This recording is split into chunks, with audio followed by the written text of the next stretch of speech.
Das ist das Lagerfeuerlied, das man am Lagerfeuer spielt, um die Mädels zu bezirzen, denn ihr seid nicht mehr 14, also merkt ihr 4 Akkorde und schreibt paar nette Worte. Schon ist das Lied geschrieben und dann klappt's auch mit den Miezen. Das ist das Lagerfeuerlied, das man am Lagerfeuer spielt. Das ist das Lagerfeuerlied, was es nur am Lagerfeuer gibt. Das ist das Lagerfeuerlied. Lagerfeuerlied. Die anderen können nur Wonderwall, doch dich finden die Mädels toll, denn du spielst deine eigenen Lieder immer wieder.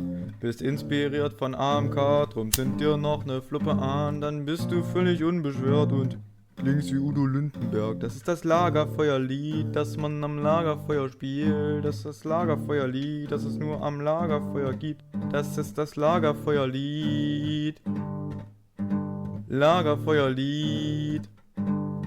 Das ist das Lagerfeuerlied, das man am Lagerfeuer spielt. Das ist das Lagerfeuerlied, das es nur am Lagerfeuer gibt. Das ist das Lagerfeuerlied. Lagerfeuerlied.